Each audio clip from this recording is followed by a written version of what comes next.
Okay, we're going to be watching Derpithrax, who is playing tank. This is Silver One on PC, and we're going to be going through hopefully a couple of their replays. And you're going to be playing Sigma and some other tanks, but mostly Sigma. So we're going to focus on Sigma. So before we jump into the games themselves, we notice that we're in the practice range right now. I want to cover two things that I think you really struggle with that will dramatically elevate your gameplay, and they're very small mechanical changes. So the first thing is executing the rock combo. Do you know how much damage the rock combo does? So rock, attack, attack. So hitting twice does 110, and then rock I think does 75. Yeah, 75 or 85. So it's going to leave them with at least like 5 health left. It's not going to one-shot them. But the thing is that you miss this all the time. So what happens is that you do that and you throw your attacks, and your attacks will like often go over them, because when you hit them, they're actually going to slide across the ground briefly. Oh, let me do it against a bot. So they're going to drop. You see how they slide on the ground? So then your shots end up being over them. You don't miss it all the time. I would say about like 50% of the time, but you really want to be hitting like 80 to 100% of the time, and it's not particularly difficult. So one thing to keep in mind is just to take your time. So after you rock them, then look down, then attack. So right here, right? Like that. And if I do it against a smaller character, let's pick Soldier. 3, 2, 1, right? I rock. He goes against the ground. Oh yeah, he's gonna slide over the railing. But you see the general idea, right? Rock, Yeah. aim down, attack.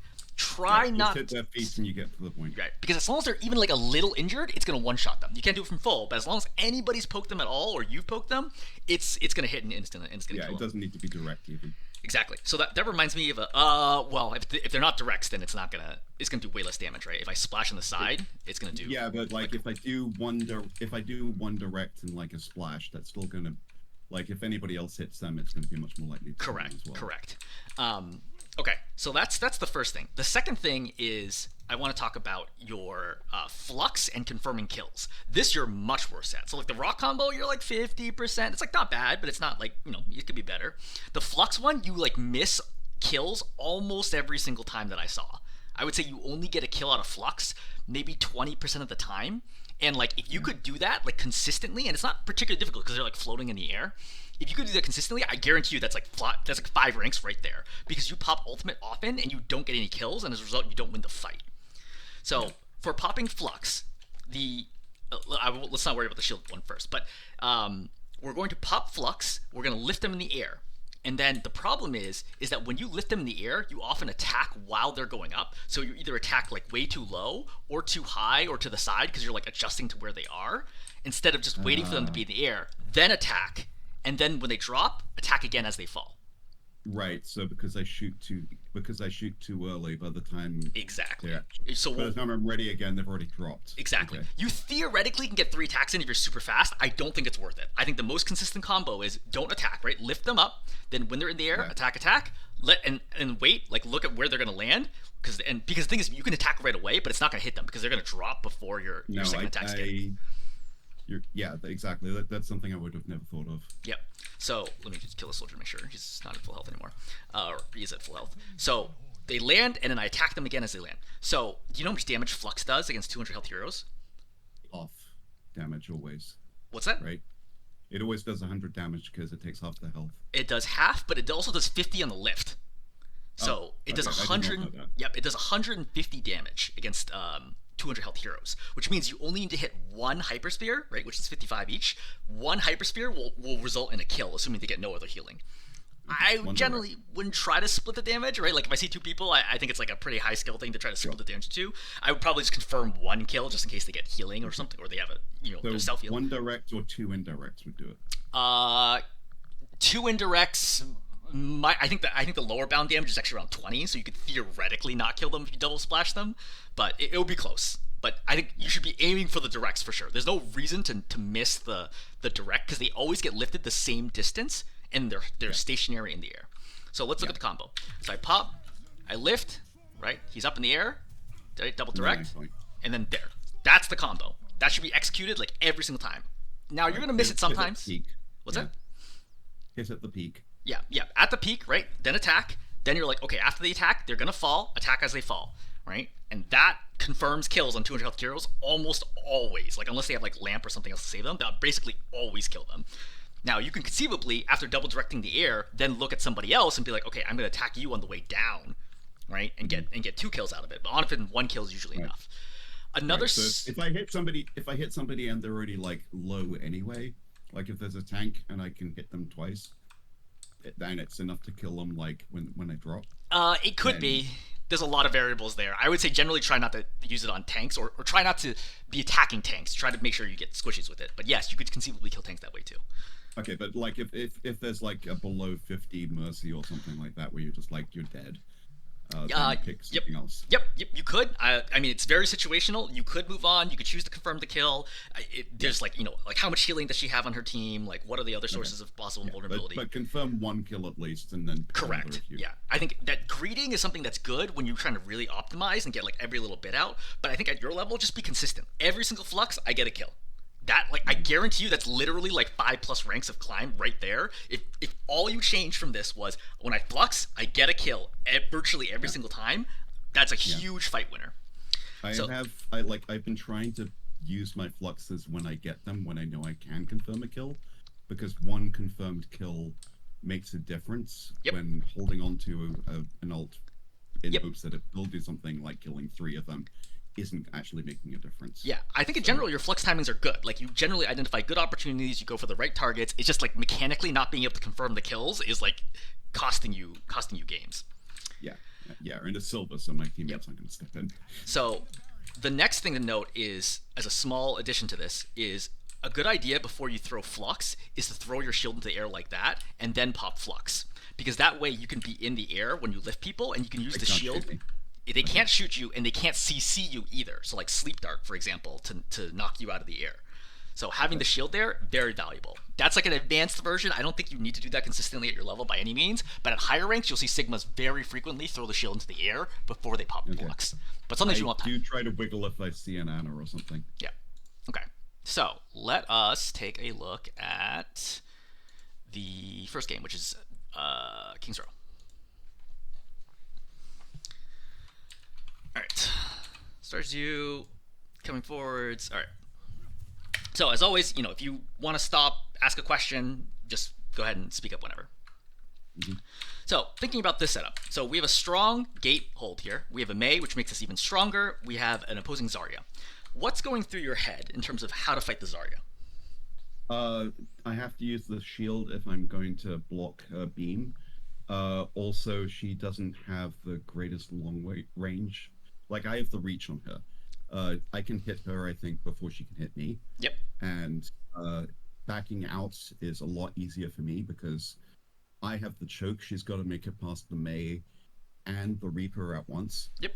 And once both her bubbles are gone, then she's an easier kill than I am. Yep. So you're definitely right about the range. So Zarya's beam goes 15 meters. Your hyperspheres go out 22, and then if you include the splash radius, I think it goes out like another 2-3 meters. Yeah. So I can effectively kite her if she makes it past choke. So I just have to make sure that like I am consistently doing damage to her, and if she gets close enough, then I can pop shield and rely on the DPS to like close in from the sides. Yep. So as a note here, since you've already identified that you have the range advantage in the Zarya, you're clearly within the Zarya beam range here. So why are you playing this close? Because I can't see her. Well, like, I mean, yeah, like at that point, like when I was actually playing this point in particular, like I was basically thinking like I can use the shield and try to hit the supports on the back end. So I was aiming for the Zen and I was aiming for the Hanzo. Okay. So I was actually trying to like poke her supports out. Yep. And get them to back off. Yep. So I don't think I knew I had shield at full health, and I knew I had 2 healers on me, so I wasn't in immediate danger of dying. Yes. So I don't think it's necessarily wrong. So I brought this up kind of as like a trick question. It's not necessarily wrong to be playing here. I think playing here is totally fine, right? You don't need to necessarily use your range advantage. You're trying to attack her backline. So it is okay to play here, especially if she ended up getting walled off. But I would just note is sometimes you don't want to be playing within her beam range. But yeah, but one thing she's at zero power right now. Yes. Okay. And I have shields, I have 2 healers, I have both supports on me, and her supports and her DPS are like right in line behind me. Okay. So it's a good time to poke them. Yep. So let's start with how much damage does Zarya do? Do you know? At 0? At zero, Uh, 0, 100, any number in between, whatever you like.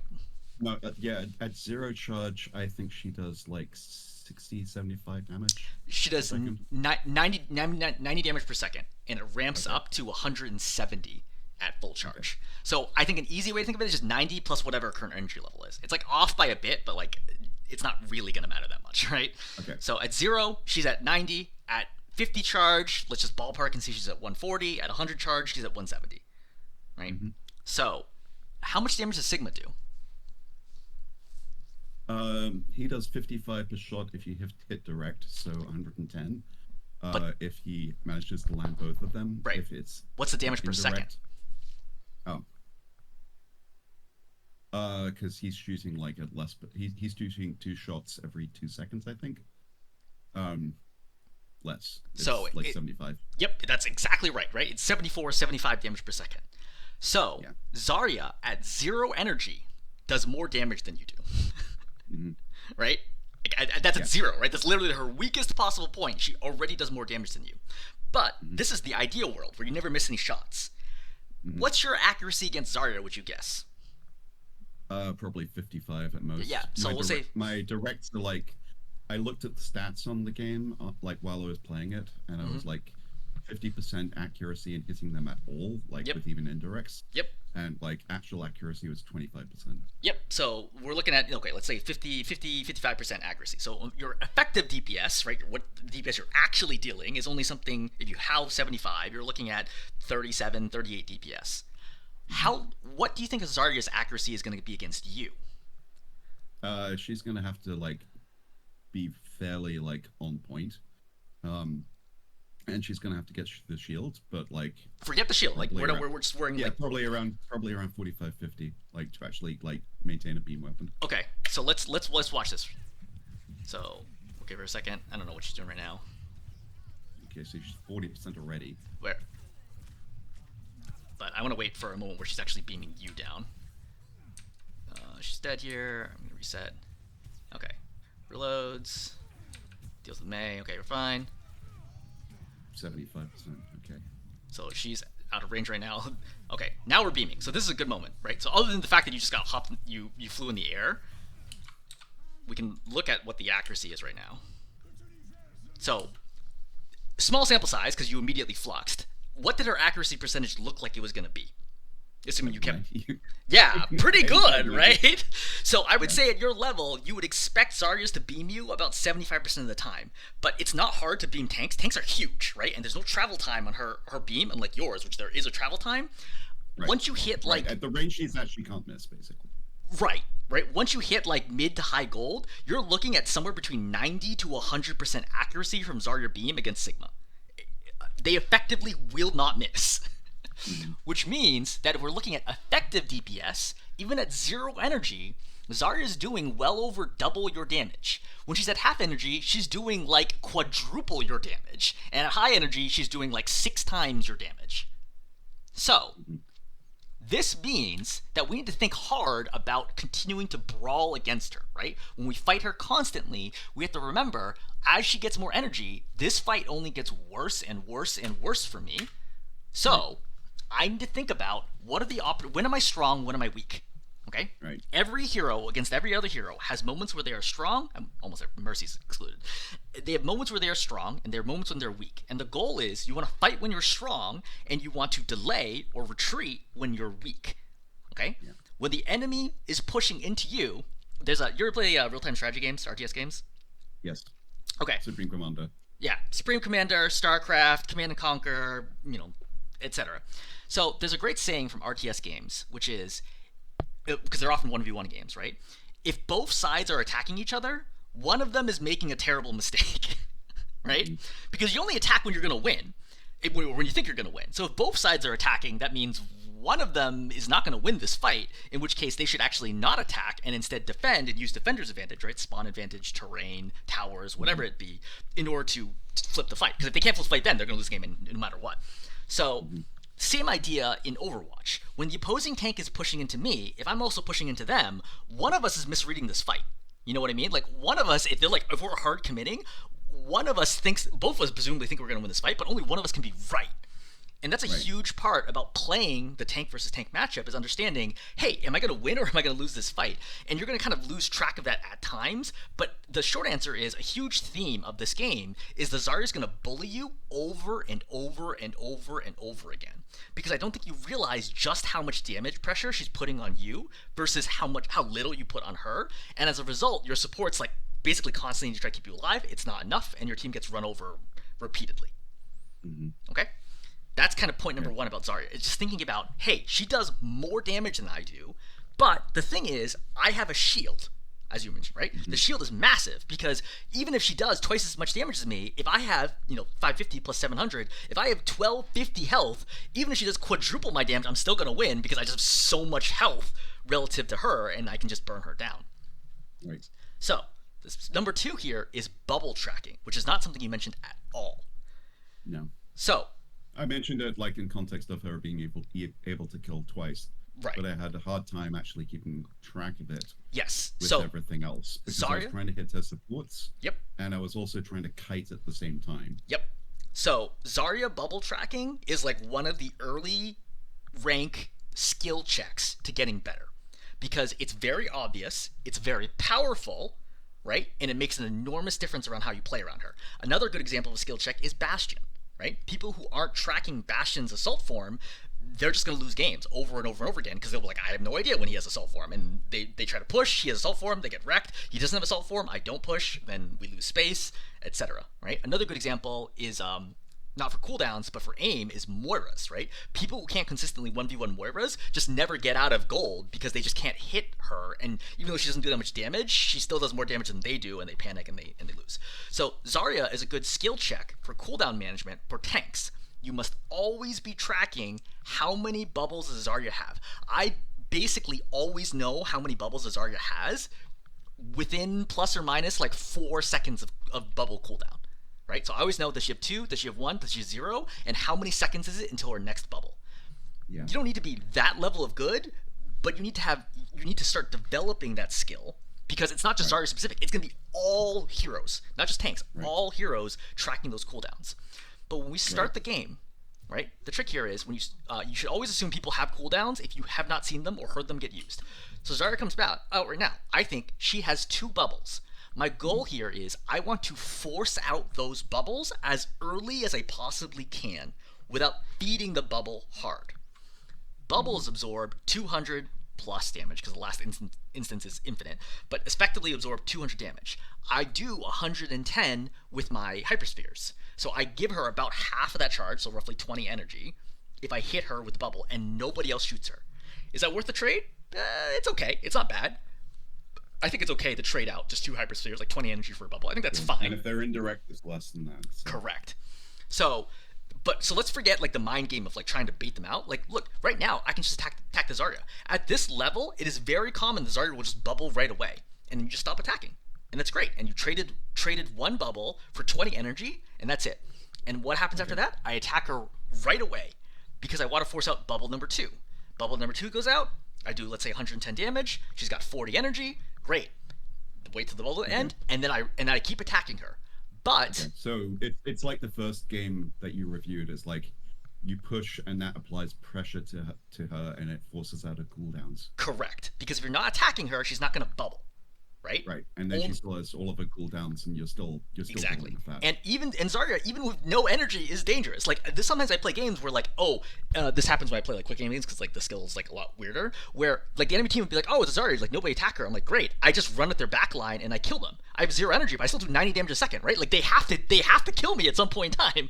Right? If you just completely ignore the Zarya and she just walks like all the way over here, and just beams down your Mercy, the Mercy dies in 2 seconds. Like somebody has to shoot the Zarya at some point in time. There's a great saying from A10, who's like one of the top Zarya players in the world, where he says, bubble for space, not for charge. Don't bubble just purely for the purpose of trying to get energy. Run into them and force them to be like, oh, I have to shoot you or else you're going to kill somebody. And then you pop bubble, because then they're committed to trying to stop you. Right, but that's when you're playing Zarya because you want to push on their end because you want to like build your space. So you want to define the space basically by saying like your space starts over there. Correct. You're gonna have to push past that bus. Yep. In order to actually get to me. Yep. So the next thing I'll say is the first engagement for Zarya plays differently than any other engagement because each bubble lasts 10 seconds. They keep like patching it to like 9, 11. It keeps going all over the place. But it's effectively 10 seconds, right? Each bubble lasts 10 seconds, but the cooldown starts as soon as her first bubble gets used. Which means bubbles last 2 seconds. By the time she finishes her second bubble, she has at most 6 seconds left before her next bubble. Okay. Now, often it's going to be even less, because usually she doesn't use the bubbles back to back, right? There's usually like a pause where people stop shooting the first bubble before they start shooting again. So realistically, she's often only 2 or 3 seconds from bubble number 3. Yeah, that's always the bit I'm confused about. Is like, I can never figure out when she has, like, she's used one bubble, but that doesn't mean she doesn't have the second bubble in her back pocket. Exactly. So the most common mistake I see from lower ranked tanks when they're trying to track her bubbles is they're like, it feels like she has infinite bubbles. Like, I baited out the first one, I baited out the second one, and then I tried pushing her. She has a third bubble. Like, when do her bubbles stop? The thing is, the third bubble is her last bubble. The second that third bubble goes up, you are 10 seconds away from her next bubble. Right? Most likely. So that, after the third bubble, is where you can punish her. And then after that, she'll eventually get her fourth bubble, and then if you force that out, and then you can push her really, really hard and kill her. Okay, so she has 2 bubbles, like, right off the bat, and then a third bubble from the recharge. Yes, only a few seconds later. 10 seconds flat. Yeah, it's a little tricky, right? Because the 10 seconds start from when her third bubble gets used, but, like, actually it keeps ticking. Like, for example, if the fight goes slowly, she'll still be charging that, because she can charge up to 2 charges, so she'll still be building that. So it depends on the pace. But if I'm thinking, look, I'm going to punish her hard, I'm, like, pushing the pace on her constantly. That varies a bit on defense versus offense. On offense, I'm pushing the pace really, really fast. Like, if you swap, where I'm Sigma on offense here and Zar's on defense, I'm constantly applying pressure to her to force up the bubbles. On defense, I don't need to do that because it's her job to have to make a move. So I can play a lot slower here and not necessarily try to punish her. So, for example, if the Zarya here uses her third bubble and goes around the corner, I'm not going to chase her here, right? I'm not going to be like, oh, okay, I'm going to go and kill you now, because this is an incredibly extended position and I have no support from my team. But if vice versa is true, if I'm offense on Sigma and this Sigma is the Zarya, once I force down bubble number 3, I'm running it down. Like, I'm just running it down your face to kill you. Because without the bubbles, you're incredibly vulnerable to die. Right. She only has 400 health and no shield. Okay. So, ready to continue watching the game? Yes. Okay. So, we're going to attack here. So, this is a good example where you really don't want to attack... let me back up. What I've observed is you take the attack squishies first to heart, right? You're always trying to attack the squishies whenever possible, which is great, except that sometimes it's actually a better idea to attack the tank, right? So, like, in this situation, like, those shots are really far back, and then I think you're going to fire... these, like, this is not hitting the Hanzo. I knew right away this was going to hit the Hanzo, but if it does, these do like 20 damage to him, right? Yeah. So this is going to be like 40 damage versus... Yeah, I thought it was going to walk forward at that point. Yeah, you're very likely to deal, like, good damage, like even 50% here, right? You're consistently going to be doing, 45 damage per second plus against the Zarya, and hopefully, ideally more, right? I think ideally you want to be hitting like 75% directs at this distance. But, like, you have to... understand sometimes that you can't always be pressuring the back line, and it's better to just attack the tank because you can more consistently damage the tank. I think a good ballpark number, if I had to throw it out there, is if I can do twice as much damage to the tank as I can to the squishy, I should probably attack the tank. And I've got 2 DPS just waiting to, like, squish her in a sandwich right Exactly, right? So, like, in this situation, like, I don't worry about the Hanzo, just attack the Zarya here. Right, just force out her bubble, make sure... Yep. Oh, she jumps back at that point. But so she... if we'd actually, like, managed to isolate her there, she would have been dead, no question. Yeah, for sure. But she did a good job. She knew it was coming, right? So, you put out bubble, or shield right now because you're kind of injured, that's fine. By the way, you need to stop jumping so much. The problem when you jump is if you're like, oh shoot, the fight has changed, I need to back up. With an Ana, yes, okay. Yeah, so you need to generally avoid jumping nearly so much. So Junkrat's right here in your face, you should target him right away. They all get away. Okay, that's fine. So, Zarya comes in. This is a commit, right? I see the Zarya come in. The Zarya's like, look, she knows that Mei Wall is down, right? Because she just saw it used, so she forced it out, which is good on her. She's like in a hard commit here, which means I really need to make sure that my Mei does not get burned down here. I don't want to force the early block. I would be attacking Zarya right now, right? Yeah. So you go to try to... I tried to split her, which was thinking like a Winston, and... that is not what I should have done there. Yeah. That Mei is gonna die, no questions asked. Well, the Mei actually has blocks, so she shouldn't die here. I would just note is that like this feels a lot less consistent than simply burning down the Zarya, because the Zarya is pretty low on bubbles, or she was. Yeah. She actually has full bubbles right now. But regardless, somebody's got to force out the bubbles, right? So I would want to be forcing the bubbles right now. They could honestly light you up here, but this is not like the worst plan in the world to go for the squishies. But I think that while she's advancing, I have no problem just continually attacking her here until the bubbles get forced. And then once bubble gets forced, then turn and attack the team. I think you probably want to save rock until you know there aren't bubbles. I think rocking bubble is a generally bad idea because your rock is a very long cooldown. All right. So at this point, Zarya's gotten extremely low. For some reason, has not used her bubble and dies because this is silver and people make mistakes. Like there's no reason for her to die here. She just literally holds shift and she does not die. But that's fine. We'll take it. Good example. Not have rock there. Like I should have actually like. I should have hit there. I think rock is okay here. Should be finisher, right? Okay. Cool. No, rock's usually not used as a finisher because rock doesn't actually do that much damage. You usually do rock to open the combo to then get the kill. Okay. So my note here is not this is a bad use of rock because like the tank just died, so you're not going to need rock anytime soon. So this is perfectly fine to try to get a kill and a stagger here. The thing here is after you throw the rock, you don't follow up right away with the attack. Yeah. So Zarya's going to die right there. So now we start the rock. Rock goes off. And you see how you held down, and you see that one attack went in the air over him? Yeah. Like, that happened very, very quickly, but I want to make sure we see this, right? Rock, and you see that attack is in the air, and it's going to miss him, right? We just saw it go past him. Instead, if you just paused for just a second and look down and attack, you hit him with a combo. Is it going to kill him? It's not, because he's at full health, but you'll probably kill him right after that, or at least, force lamp or some other high-value cooldown. Right? So this is all fine. They definitely don't like it. Like, they're definitely sweating, but it didn't kill them. Yeah, which is not ideal. So, right now, we have to think. So, your Reaper's playing here, your May's playing here. You don't want to be playing here because then you and the Reaper are going to get spammed out. So, just play, basically where you were, around the statue, right? And just keep applying pressure. Yep. So, at this moment in time, 331, and you pop your shield right now. You don't want to pop shield right now because your shield's only at half health. Okay, and you're not actually in any danger of dying. You're very, very healthy right now, and this is another common mistake that lower rank Sigmas do, is that they just throw shield out like all the time. You really want shield for like serious moments, because you have a team that can constantly heal you, right? Your Ana can heal you for like 93 health a second, so as long as they're dealing less than 93 health a second, you can basically just ignore their damage completely.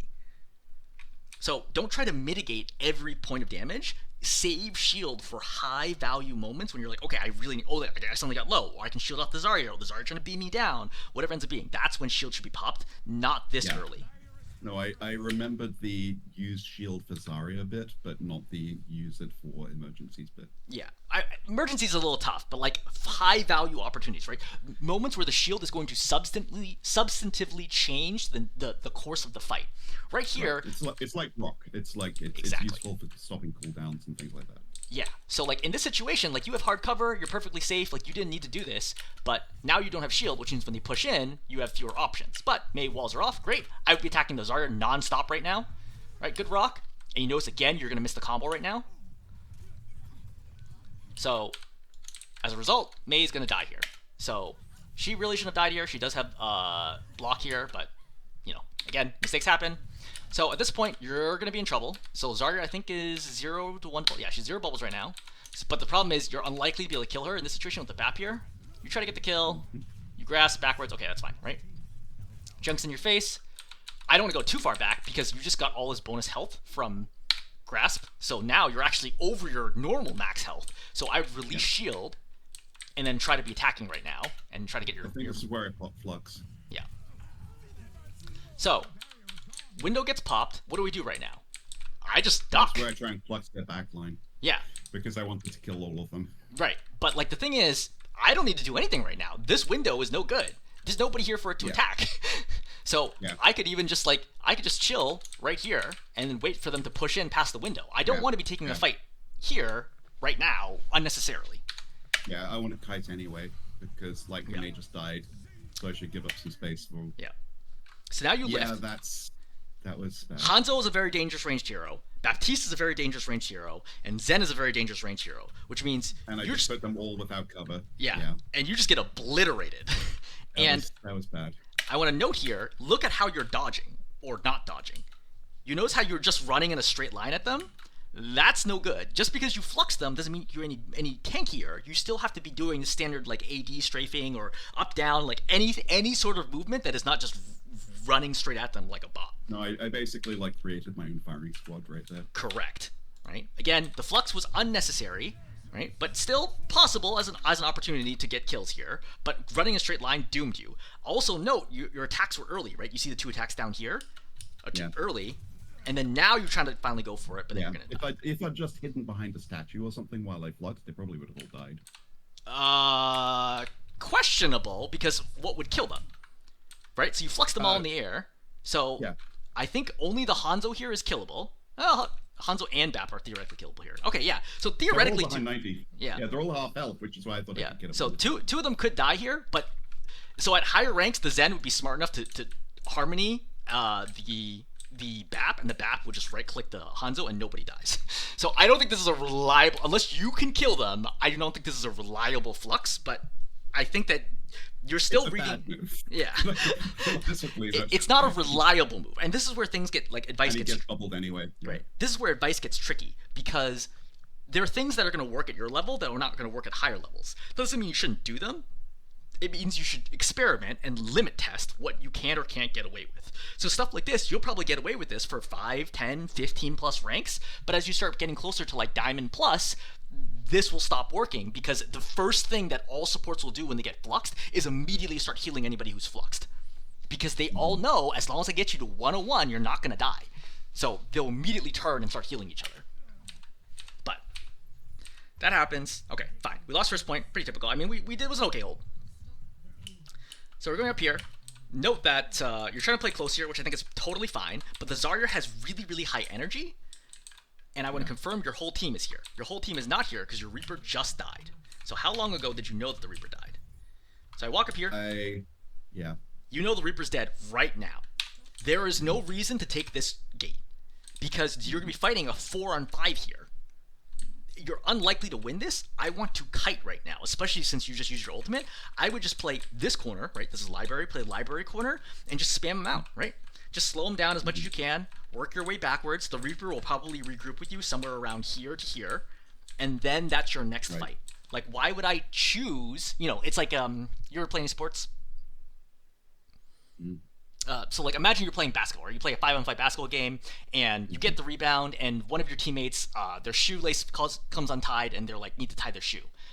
If I have control of the ball, there's no reason for me to push the pace right now. Like, why would I go into a 4-on-5 willingly? Like, I should just slow down for 5-6 seconds, let my teammate tie their shoe, and then we can go back in, and then, you know, play. It's not the time to pressure them, because like you don't have the full time. Right.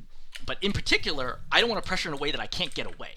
This spot is committed. If the Zarya wants to kill you, she's going to kill you because you have no mobility. There's no way for you to escape her. So all you have is shield, but as soon as the shield breaks, and there's plenty of damage pressure, as soon as the shield breaks, you die here. And I think the Zarya has identified this correctly. She's not doing a great job beaming you down, but mostly, you know, is beaming you, and now you're forced to retreat to back where you should be to begin with. Yeah, support saved me there, but that wasn't a sure thing. Yeah. So I would also note right now is you pop Grasp right now. Does Grasp help you?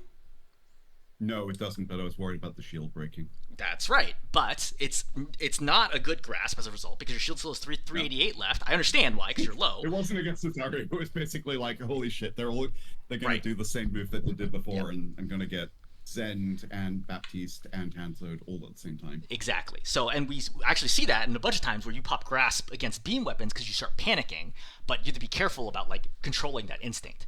But what's even worse here is you're going to back up here. Okay, you're finally to safety. You're good here. But your Bastion has popped Assault Form, and he is overexposed.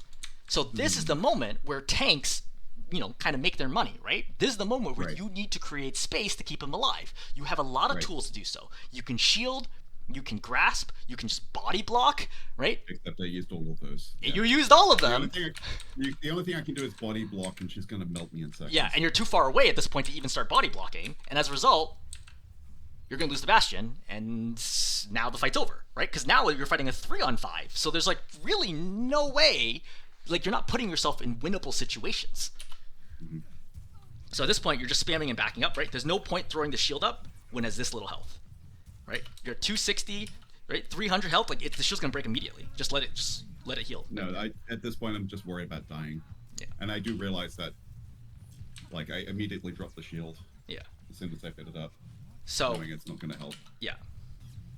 So we're in full retreat mode. You've lost your Ana. All right. I'd be concerned here about whether I could even get away successfully, because if I stagger and die here, then it's gonna be disastrous. But you get out. Mercy gets out. Yep. It's Going basically running for my life at that point. Yeah, that's fine. So you're going for the Hanzo, which is good. Like, this is good target. I think this is the right time to be targeting Hanzo, try to get a pick here. But Zarya's forcing you. It's fine. Reaper goes in, gets a couple kills, forces trance. Okay, fine. So I don't want to go too aggressively. Once trance is popped, I know the Reaper's going to die, because like whoever's with the Zen is just going to kill him through Death Blossom. Mm-hmm. So I know the Reaper's dead, so I can't help him, and I know I can't kill anybody because trance is going up. So I just want to sit at maximum range, just farming damage, farming ult charge, and get ready for the next fight. Right? Mm-hmm. You notice how you're continually walking and jumping forwards. This is no good. You're very overextended right now. Again, they can just walk over you and kill you right now. So you need to back up. So you didn't really need shield there, but it's okay. So the timing of the Zarya bubbles, right? So I you know, you're probably not tracking it right now, but she's like, okay, she probably has one bubble, right? Maybe like 1.5. So she bubbled first. So the first hit I can imagine, but snap your mouse away before the second one hits her to reduce the energy she gets. But she gets even more energy now. At this point, though, I would just attack her nonstop because she's already high energy. So like giving her more energy is not that big a deal. So a very common problem when Zaryas get high energy is they pop bubble and everyone ignores her for 2 seconds. But when you do 170 damage, ignoring her for 2 seconds gives her 340 damage on the target of her choice. So the only way to stop that is to destroy her bubble right away. Like, it's counterintuitive, but as Zarya gets higher energy, the opportunity cost of popping her bubble gets lower and lower. In which case, it's better to just pop the bubble as soon as you possibly can. Right, like a max Zarya, like, you're not feeding her, so exactly. You may as well. Yeah. And I am raising and dropping my shield way too much there. That's right. Yeah. So one of the best, I don't know if there's tips, but like there's a common one that made me think of it, is think of shield health as like out of your actual health. So whenever your shield's not up, it heals for 125 health a second after the 2-second start time or whatever it is. That's a massive amount of health, right? That's like a huge regeneration rate. So try to let your shields regenerate way more health before you try forcing it. I think the problem at this point is that there's been enough pressure assigned to me that I'm basically just worried about living, and I am doing snap judgment things instead of tracking a bubble, kiting, and everything else. I'm basically just kind of like, where can I actually get value? Okay, there is a Zen. I can poke the Zen for something. But poking the Zarya is like, that's not going to kill the Zarya. That's not going to kill the Zarya. Like, I can potentially like make the Zen like peak or like back off a bit, but I can't get the Zarya to go away. Yeah. And that, I think, is kind of the problem. Is like, I'm not thinking any longer term than that. Yep. So there's gonna be a tough read right here. So your Bastion's gonna get nanoed. He's gonna push forward. He kills the Zarya, and then you're gonna hear the Junkrat behind, and then you turn to go help against the Junkrat. This is not a bad call. I think I would feel this is unnecessary because I can already see my Reaper, Mercy, and the Ana being rezzed here, so it's probably fine. And I'd probably think to help the Bastion, but it's not a wrong call because they could have lost this fight. It's unlikely, but it's possible the Junkrat could have killed like the 3 of them. But as a result, you lose your Bastion, which is no good. But that's fine. Still winnable. The enemy Zarya is dead. The enemy tank is dead, which means what? I want to push right now. Hanzo and Baptiste, no problem. You plus Mercy easily beat these two. Like, this should be a fight where you're like, I will win this like 95% of the time. You have all your tools. I did think that going into it, yes. But you see how you're not pushing? So you see you put the shield up. Right? And now you see how you're not pushing into them? You see how you're waiting and waiting and waiting? And as a result, they're able to hold this corner instead of just running straight at them and then killing them. I don't want to give them this corner. I want to force them all the way back and hopefully kill them during the retreat. Actually, like, at that point, I was basically worried about, like, what was behind them. Like, whether there was a Zen still alive, which I guess is, yeah. So it's tough here, but ideally you want to be tracking the deaths, okay? Because you saw the Zarya die in front of you for sure, so you should know that. The Junkrat died in front of you, so you should know this for sure. So you know 2 of them are dead, and then when you turn back, you should look at the kill feed and see that the Zen is dead as well. So now you Yes. know these three just died. They're like 25 seconds away from being here. Yes. It's a hard read to make, but with experience it comes that you know, like you have good instincts as to like when like you can or can't push, right? But like letting these two Yes. stay And alive at this here, point, I think I do. Like yeah, that's where it's basically like I can do this. yeah, yep, and keep pushing. Yep, great. So that's killed, right? Good stagger. Yeah, but it did take me a split second to like make that read. Yep. Okay. Sorry. Let me pause. Can you give me like 90 seconds? Go ahead. Yeah, I'll be right back.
Okay, sorry about that. Back.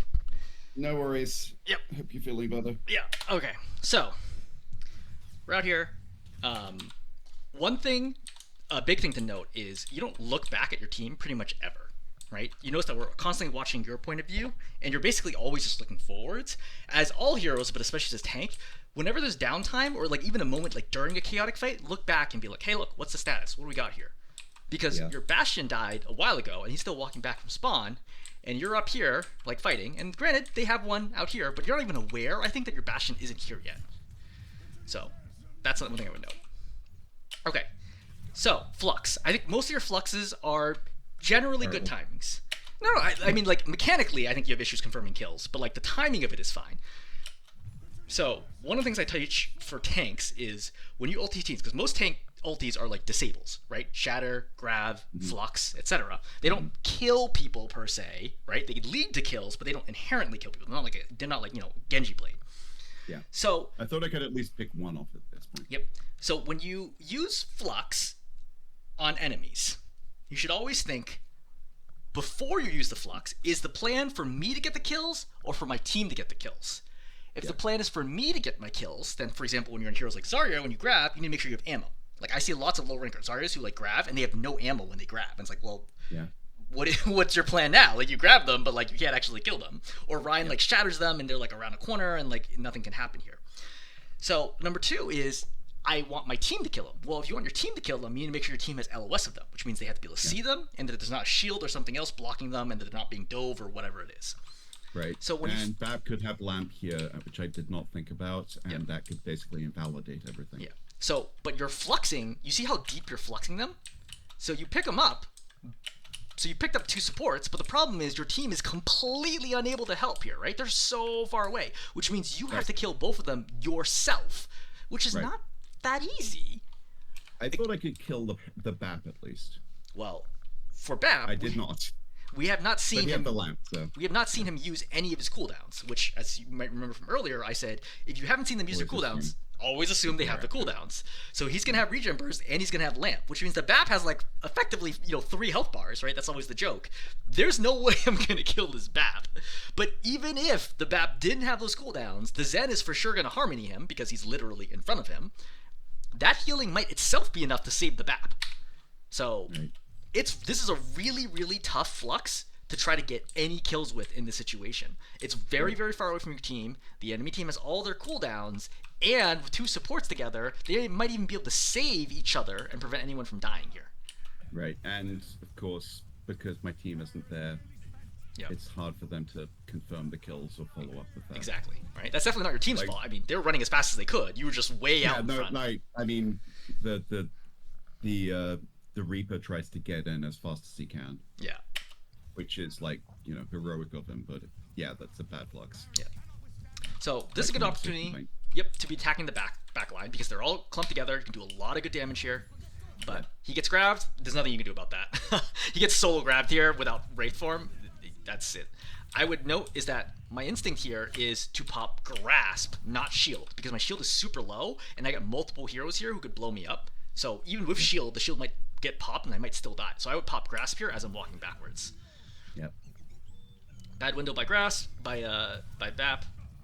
So you're gonna lose 2 here, lose 3, right? So Reaper died, Bastion died, Mercy died. Just get out. Your goal should be I want to go all the way back and play like this corner right here, and if they force me back, even going back all the way to here or even to here if I have to, because there's no way you're winning a 2v5. So you see how you're walking forwards right now? Okay.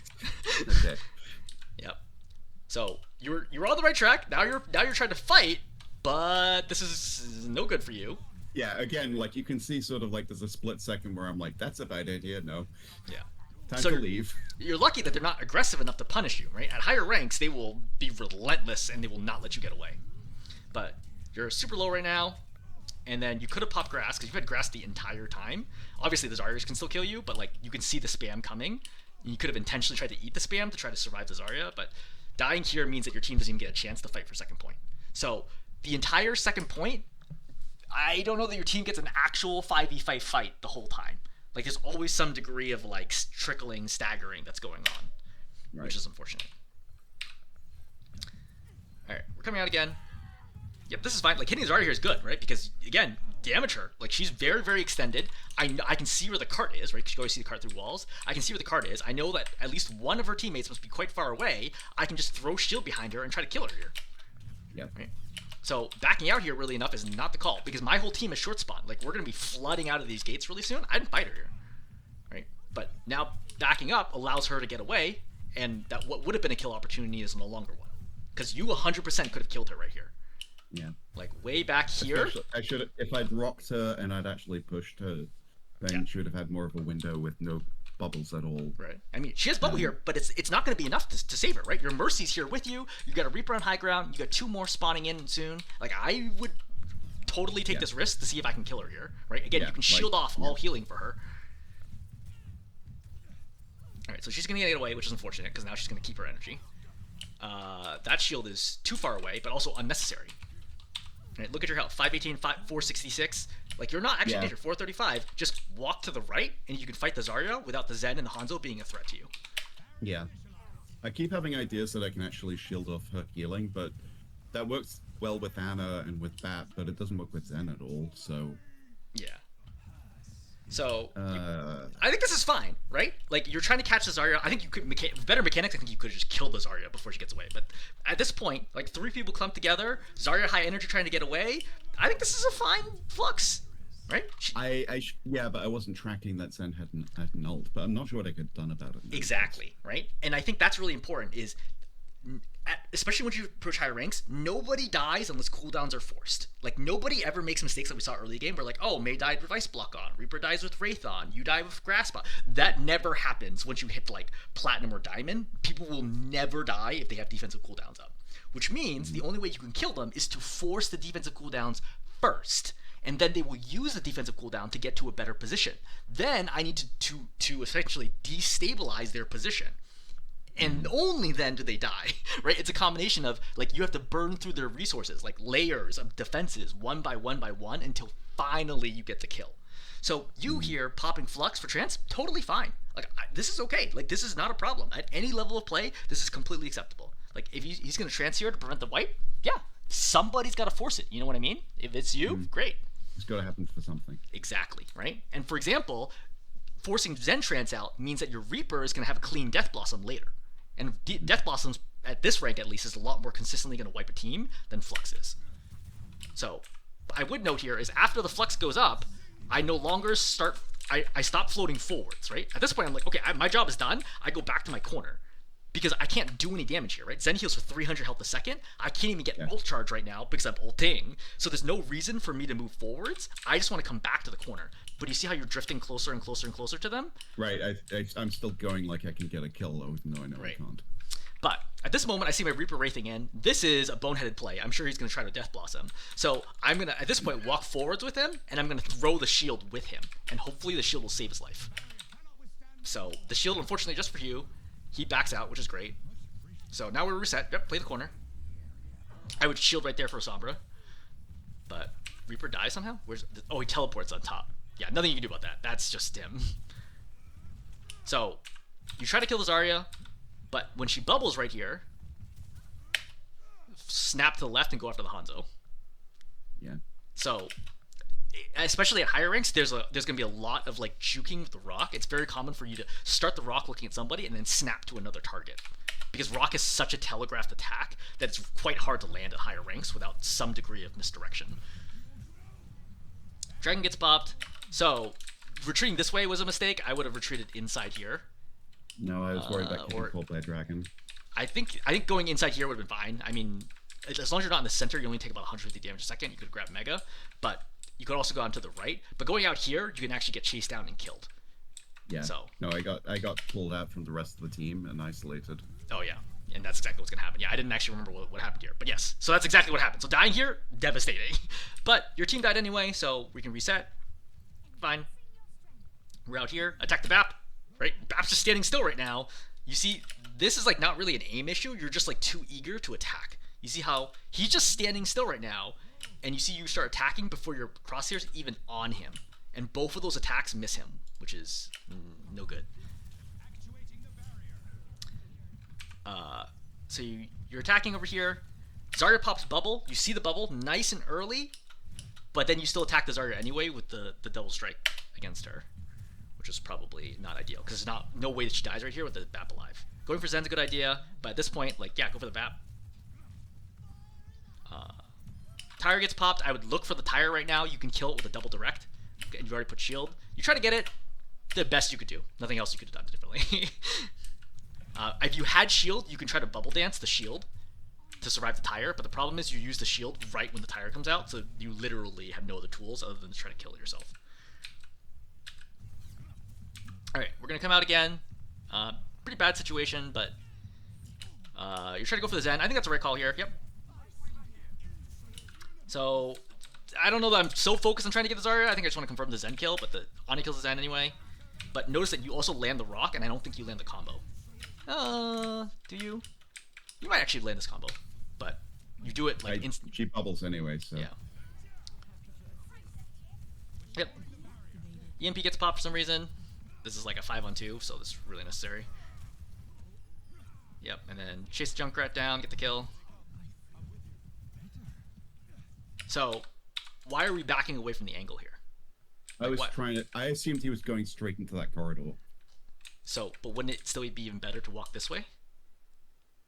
No, because if you hit the angle, like, even if you can't see him through the corridor, then you get the balls going through the corridor, whereas it would just go flat otherwise.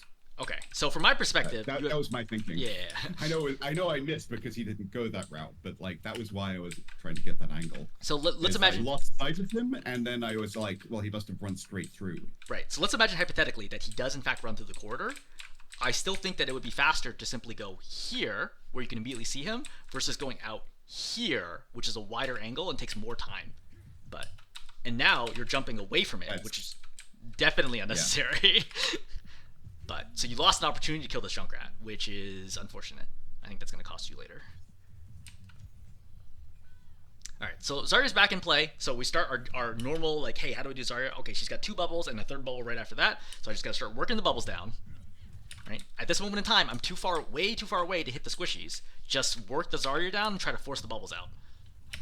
You see how you're ducking? This is bad because you're letting the Zarya walk forwards. Right? Like, you need to apply pressure here, otherwise you just give up so much space. Like, the team gets to walk all the way over to here because you're not stopping them. Right. This isn't like trying to like avoid fire strike or something. This is just me trying to avoid damage where you're a tank and you shouldn't be trying to avoid damage anyway. As a general rule, if you see DPS and supports in front of you and they're not like diving from the back line or an off angle, like this Tracer's main right now, you're probably not playing aggressively enough. You're full health, you have all of your cooldowns, there is no reason to not stop this fight earlier. Right? There's no reason, like, I'm not saying die out here, like, don't get committed, but, like, keep working them down, because that's the beauty of Sigma, right? You just keep damaging them non-stop over and over and over again, and you win wars of attrition. But if you start your attrition war too late, they're going to outbrawl you.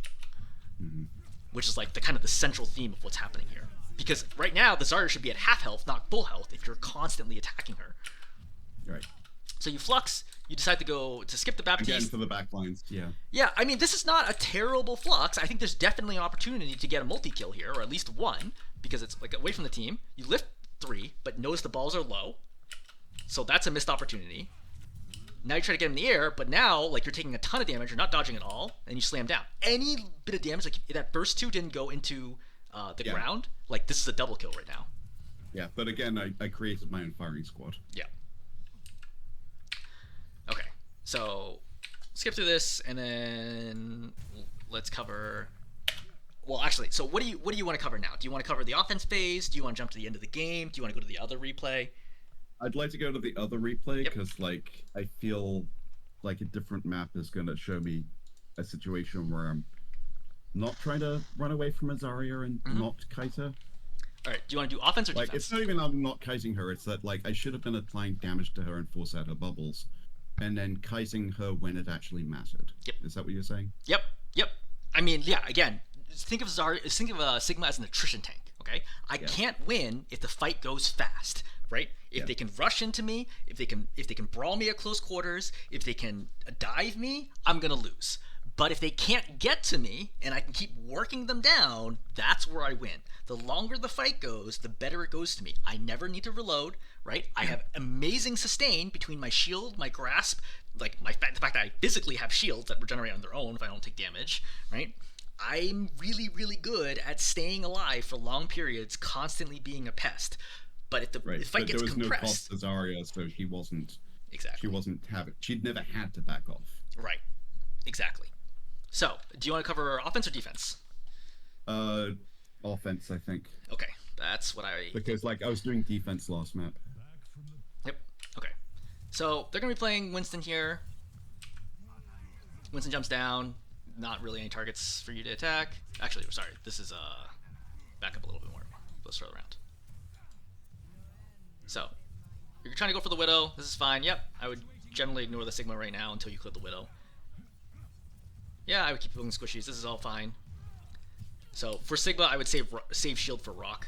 Sigma is not a dangerous tank, as we've already learned. So, like, I would not be worried about the damage incoming from the Sigma, right? It's hard to reliably hit orbs. I'm not throwing shields here unless I hear Rock. So, the Sigma 1v1 can, like, I could do, like, a whole video on this. I actually have done sort of videos on this, but the short answer is you want to save Rock, save shield for his Rock, and never Rock when he has shield, as a good general rule. But lucky that it hits the shield. All right, go for the Kiriko. Yep, get the kill. So you trade out, which is fine. Trades are good for you. You have short spawn. Yep, work the Sigma. I would like to point out all these attacks are pretty far off target. Like, I can feel like your mouse is like kind of erratic and you're like moving way too fast. Just calmly, right? Like, I'm even at this range, you can just treat it like hit scan and just aim at him and you'll hit him. But like those shots consistently off target. So Summer back here for some reason. Okay, we're gonna kill her. You do have an opportunity to flip 180 and grasp really quick, but the timing is tight. But regardless, you still did enough. I think this is all fine. We're pushing here, going for Widow. I would not use Rock until I confirm she doesn't have grapple. So that goes back to, like, hey, if you haven't seen it, assume they got it. Because she's able to grapple away. You're not paying attention to the fact that the Kiriko is attacking you from above at all. So you could have attacked her the whole time. Yep. Work to Winston. Okay, bubble gets popped. I don't want to be in bubble, right? I just step out, that way my team can heal me, blow up the bubble, and then continue the fight. Staying in the bubble can actually be quite dangerous. I think I did that. Yeah. There you go. Yep. Summer kills one in the back, not your job. Stuff like that, literally not your job. Like, there's nothing you can conceivably do about stuff like this. Right? This is just, it's simply not your job. You just gotta hold front line. The problem is, with them switching to Winston plus Sombra, they're running a dive plus, like, Kiriko. They're running a dive lineup, which is really, really tough to deal with as Sigma. So you actually play the offense here pretty well, because I think you guys steamroll them for the most part in this round. So you go for the Winston here, which is okay. I would really be looking for. I was actually going for like a support, but yeah, like, I think the Mercy is the right target there. But so break the bubble, then go. But you can also walk through if you want. It can be a little dangerous there. You're not attacking. Get him off my Mercy at this point. Yeah, but you're not attacking first. You're only meleeing. So because meleeing is great because it doesn't reduce your DPS or increases your DPS and doesn't reduce your hypersphere attacks at all. So make sure you get both hyperspheres out, then melee. So there's hyperspheres, that's melee. Okay, good. But you see how you melee again with no hyperspheres, right? Now you hypersphere, but wildly off target, and then you melee. Now you double hypersphere and melee. So you're losing out on like literally hundreds of damage just from not doing the combo correctly and not being on target. At this range, you should be hitting Winston like 95% of the time. Like literally, don't even think of the projectile, just aim at him and you will hit him. Alright, he's dead. So I would push up aggressive. I would definitely reset shield right now. So against Widows, Sigma's really strong against Widows because Widow has really low DPS. So if you just keep throwing shield wherever she wants to aim, she has to constantly reposition, and it's very annoying for her. I think they're both like running for their lives and they're about to die here. Yep. Yeah. So still Sombra here. She gets a kill, unfortunate, but get a kill. All right, and we cap this. Things are good. We're pushing up. By the way, now the gate's opened, as a general rule, don't stay on cart, right? Tank's jobs are not to take cart. You have to go up and take space. You need to somehow clear this entire high ground, and then you need to clear that high ground. I think that is very difficult. This is where I was like having problems basically being like, okay, now how do I get them off there? So you got a few options here. Option number one, most reliable one, is when it became clear you were going to cap, like at... Take the stairs. Like at this point, when I see the Winston jump away, I know that they're not going to contest this. I take the stairs and I go up, and you push them this way because it's very hard for them to deal with you. Right? I'm playing at the long range. Right. That's option number one. I can one. put shield up. I can use grass. I can just walk forward. Yeah. What are they going to do? Yep. Like exactly. Winston up against me is going to die. Option number two is you go through this way or outside. Doesn't really matter that much. And then you climb these stairs and you start fighting. Yeah. Right? Option three. You go this way, you pop Flux, which is dangerous because they have a Sombra, pop Flux, and then you lift everybody, and then you land on high ground and fight them. Yeah, I don't like that. I will say that's unless I kill Sombra first. This is not a great point for Sigma. First point, excellent for Sigma. Second point, offense, bad for Sigma. Second point, defense, good for Sigma. But I would not play Sigma into this lineup. But if I had Flux here, I wouldn't switch off. I would use Flux, like that option 3 I said, and land on high ground with them, and then fight it out. Once I confirmed the Sombra was not going to be a problem. Yeah, if you can kill Sombra, then yes, but... Less likely you'll kill her, and more likely I just know where she is. So, for example, right now, I know the Sombra's not a problem, right? She's on my backline. Assuming that my backline doesn't die, I would step over here, and if I see her translocate, because she's going to translocate probably, like, over here, for example, to go get, like, the Mega, great. Then I just pop Flux and go up, because she can't possibly contest it. So it's not always about the kill. It's unlikely you'll get the kill, especially at high, like people are dying here because they're making mistakes, like big mistakes. But with cooldowns, with defensive cooldowns, they shouldn't actually die, right? So once I know where she is, it's fine. Another rock that doesn't make any sense because you know that he's gonna have bubble, and he's dropping down to a bastion, so for sure he's gonna pop bubble here. So rocking bubbles, rocking shields is a terrible trait and should never happen. Okay. Yeah, I thought it was just like if I could break the bubble fast enough, then the bastion could kill him. There are niche case scenarios where that is the correct call, but as a general rule, I do not use rock against shields. People generally want to use shields, bubbles, etc. People generally want to use those to force cooldowns. Like it's good value for them. So some mechanics issues here. You should be aiming for the Kiriko this whole time. So that missed fine. Okay, no problem. But right here, just aim at the Kiriko. Right. Like, you know she's low because you damaged her, so her health bar is 100% visible. There's no reason to be talking to Winston right now. Alright, Winston pops Primal. Mercy comes in. You follow her. Yep, trying to interrupt it. Did the best you could. But now, kill the Kiriko. Decent shot so far. I think you're missing the melees, but...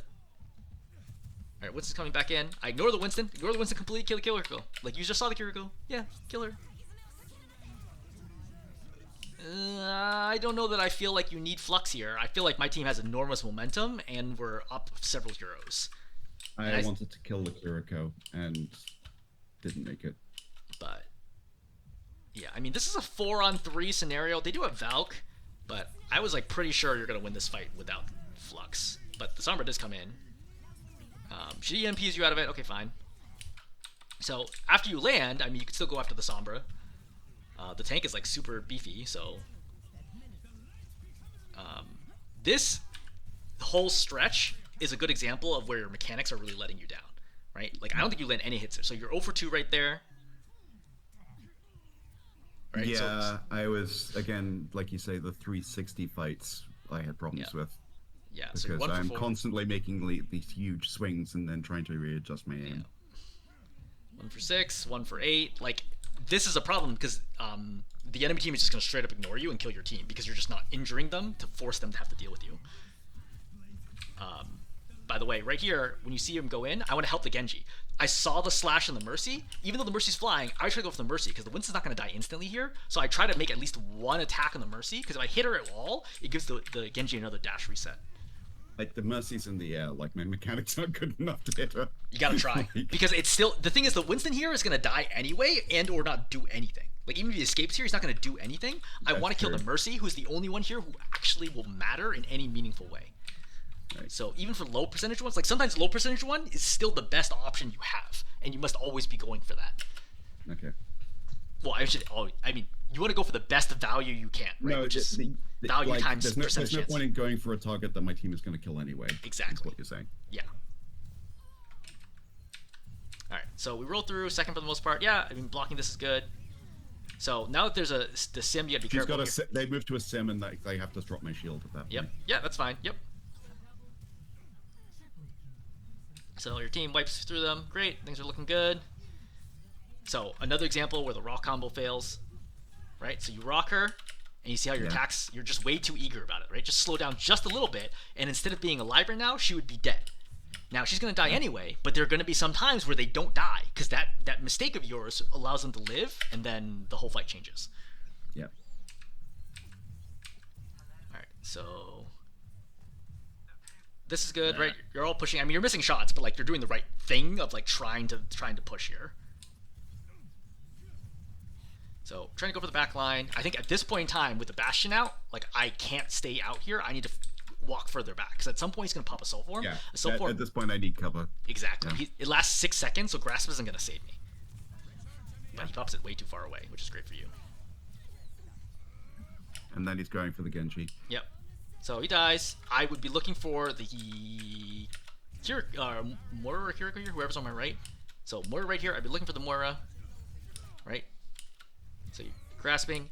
Moira here. I'm gonna be looking for the Moira as soon as grasp ends. This Arisa's never gonna die, right? She has so much health right now. I have to target the Moira in this situation. Like and she's being pocketed by the Moira anyway. Exactly, right? These are the moments where you really need to be targeting the squishy. It's funny because usually you're good, but like when things get chaotic, then you start autopiloting into like whatever's closest to you instead of like who will change the fight. Yeah. But there's a Mei here for some reason. All right, we'll kill her. Great. All right. Work the Moira. There you go. Now I've got the Moira again. Yeah, but the Risa's already dead.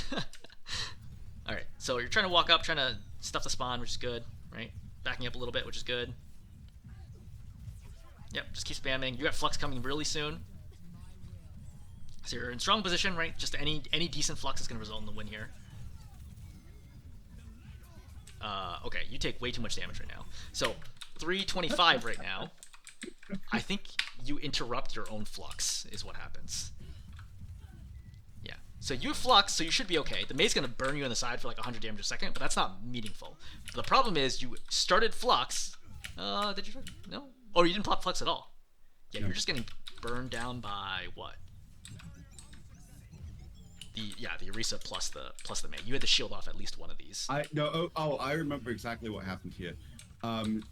My Moria popped Transcendence, Coalescence, and I assumed I was being pocketed by her. Yeah. While that was happening, because she was standing right next to me. Yeah. And so it was like, my Moira is gonna like back me up here, right? Yeah. This is a bad play by her. She shouldn't be getting. She definitely needs to be healing you here. But. Like that, I was only that far forward because like I heard a pop Coalescence, and I was just like, I cannot die here. There's literally no way, even with like. This is gonna be LT. Yeah. So for the record, do you know that moving backwards slows you down? Yeah, by like 0.9 plus 1. Yeah, it's 10%, but it can make a difference for Orisa. There's like a lot of like videos on this where pretty much always, as long as 200 health years, as long as you turn right away and run out, you basically never die to Orisa from full health. But if you try to walk backwards, you are right on the cusp of dying, depending on a bunch of like different factors. So. Just something to think about. It's not necessarily as relevant for a tank, but you still want to get out of there as soon as possible. And if she's full health and fortified, like attacking her is not going to do anything. So this is a lift on just the tank, which is obviously not going to do anything. This is really unfortunate, and she's spinning. And we got Coalescence. Yeah, it's like she's maybe going to die here, but honestly, I'm actually astonished that like the tank died there. Yeah, because that should not have happened. Oh, so annoyed by that. Yeah. So I think this grasp is too early, right? I want him to actually start attacking me before I pop grasp. You know, say he wasn't attacking you from at any point in time. But it's a good shield here. Allows Genji to use it, but you guys are gonna have to reset. Coming out again. This is a grind, yeah. Like, this is where we're just like, yeah. I don't know why this doesn't work anymore. This is very brawly, so you should consider going out. So the huge part of this is their team has strong spawn advantage. So unless you can consistently wipe the whole team, like they're just gonna keep trickling in and delaying out. So, Yeah, and we don't have high ground here either. you don't have high ground, and you don't have any ultimates that can consistently wipe them. It's a big issue, right? They're very surviving. Right, and here I'm being pulled in. Yeah. Because like my team decided to like go through the underground. Yeah. So like we're in a tight space with the Mei. Yeah. I would strongly consider just going the long way, right? Rather than trying to force your way through the Mega. Because again, longer angles are better for you. This is a terrible flux. Like I knew right away because you have no LOS of them, so you're just like guessing whatever is gonna happen on the other side, and you put it over here instead of here. So did you know flux is LOS? Vaguely, but I don't know exactly what that means. Whether it's like The center point. LOS on the drop or LOS on like. So like enemy heroes need to be visible from the center point. Yeah. So if an enemy hero is standing right here, they will not get fluxed. It's not from the player point of view. It's Correct. from the flux point of view. Correct. So I knew right away that flux wasn't gonna get anybody. Yep. Okay. All right. So go in here. Genji goes in, makes some plays.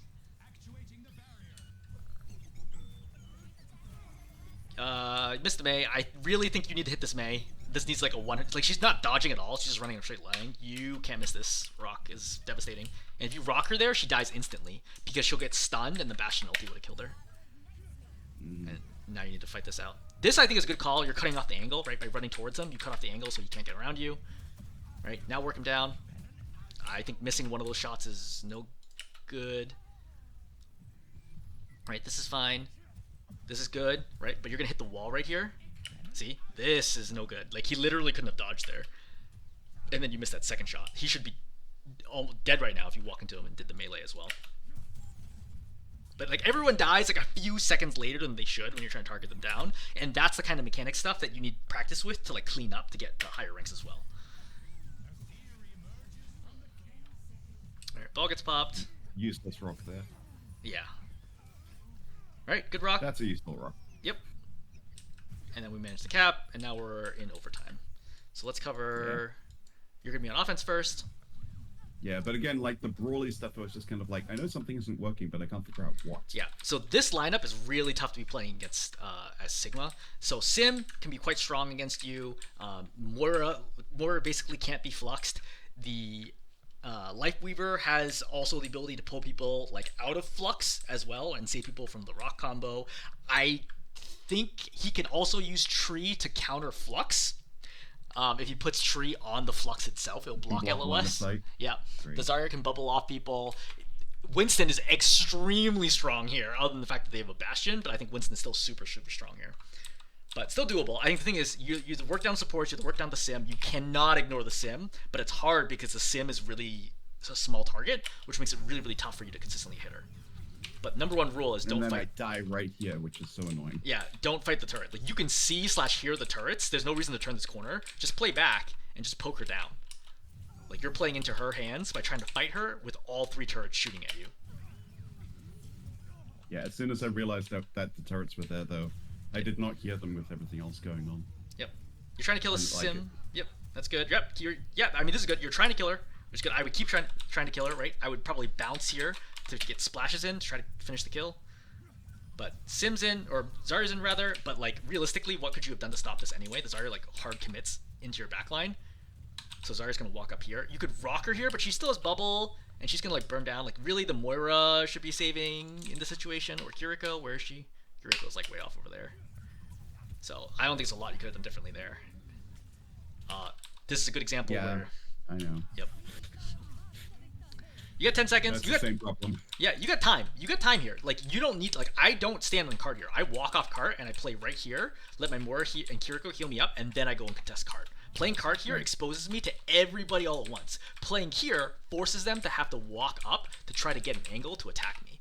Because I just need time, right? 7 seconds, plenty of time for cooldowns to come back up, for me to get healed, etc. But, yeah, I mean, tough. I think it's really, really tough to run Sigma into this situation. I think that the mechanics and like micro positioning errors just make it way too difficult for you to overcome that push. Mm-hmm. Okay, that's pretty much an hour. Questions? I need to get better at Zarya tracking, Zarya bubble tracking, obviously. I am not sure how to do that exactly. Like, I can pressure her, but like, actually counting it is something like manage during quick play, hope I get Zarya opponents, etc. Like, I don't know how you, like, practice that.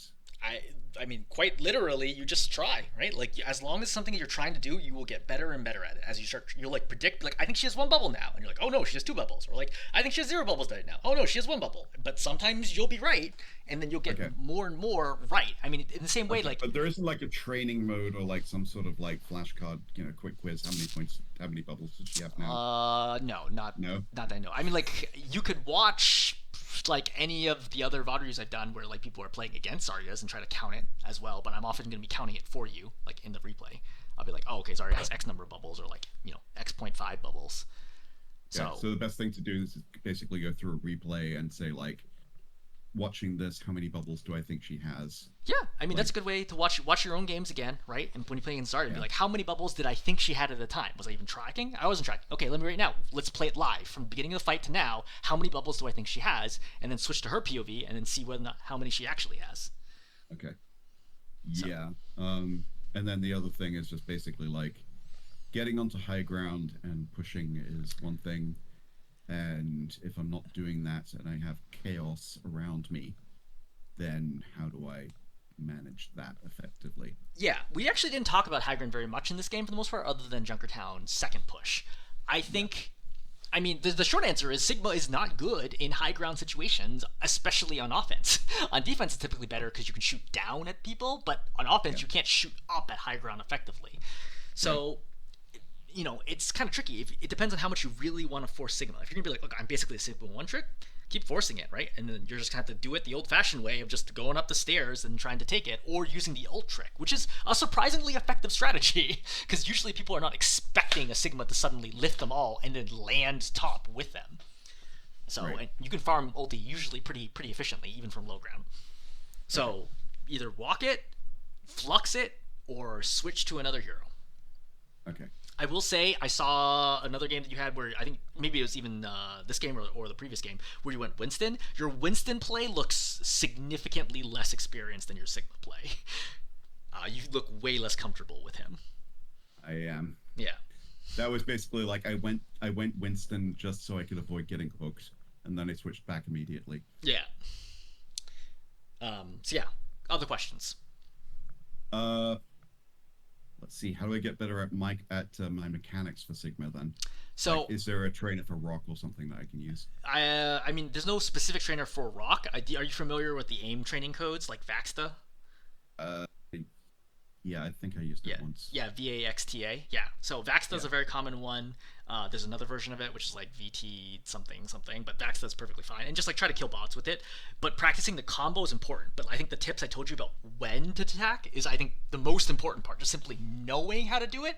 I don't think it's going to take you that long to be able to consistently hit them. Just knowing that you're not supposed to attack, like this, or you have a window to not attack right away, makes it way easier. And then practicing the ult should be easy. I can do that just exactly. Yeah, just go to Vaxta, right? Kill some bots of rocks, right? Get ulti, lift them, hit them in the air, hit them when they land, right? And then, honestly, I think after 30, 60 minutes of practice, it's going to become very, very natural to you.